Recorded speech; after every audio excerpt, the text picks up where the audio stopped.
Sir, excuse me lang ha. Sasabihin ko sa inyo, yung padlock namin 400 yan. 400 ngayon, yan. maghintayong kayo. Ang mga tao ko lagi naglilinis yan. Araw-araw, minuto, oras-oras. Ngayon, sinarado namin yan kasi nakakahiya sa regular customer ho namin. Hindi ho yan common na CR, sir. Wait lang, sir. Yan ay para sa total customer.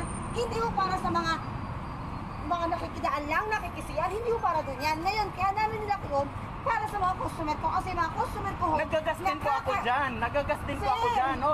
Wala akong pakialam kung nagagas kayo. Ang amin, bonjour customer. Kasi yan para sa kanila. Itong parking na to para sa kanila. Ngayon, syempre kami naman, kailangan din namin bigyan ng karapatan yung mga tao ko. Nahihirapan din sila. Anong karapatan? Ngayon, ito lang, dahil sira yan, hindi nyo aayusin. Bakit mo aayusin na ginagana pa? Paano gumagana? Halika dito. Paano gumagana?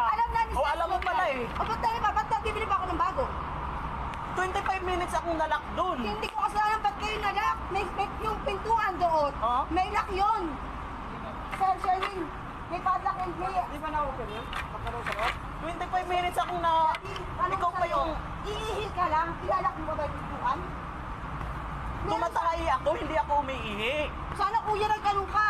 Paano ako nagtatanong? Hindi ko alam kayo. May gulay. Is there a way para matanggal sa trabaho itong babaeng hampas lupa na ito? Or at least i-train man lang, may gulay. Kung anong pangit na mukha mo, siyang pangit ng ugali mo. Kailangan ba talaga regular customer lang ang gagamit ng CR dyan sa gasoline station na yan? May gulay. Naman. So yung mga first timer, hindi sila pwede mag-CR dyan. O kaya second timer, ganun. O yung napadaan, tapos kailangan nilang mag-CR dahil sa tawag ng kalikasan. So hindi sila pwedeng gumamit. Anong klaseng pag-iisip meron tong babaeng pangit na ito? Actually talaga, alam mo, ayoko talaga mamitas ng pangit kasi hindi rin naman ako maganda. Kaya lang kasi, ang pangit kasi ng ugali mo.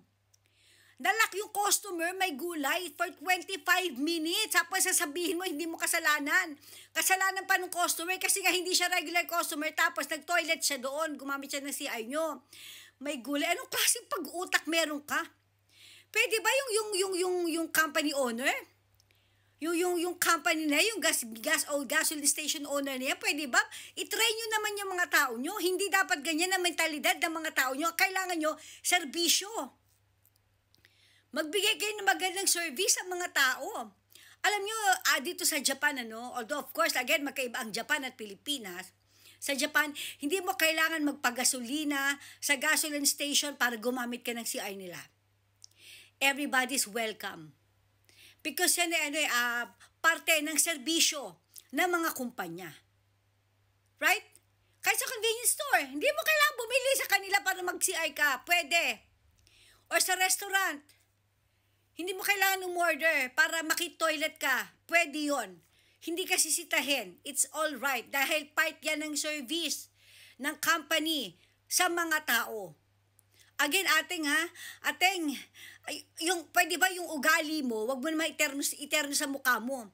Asan ang hustisya kapag ganyan naman ang sitwasyon mo? My God, maging makatao ka, ateng.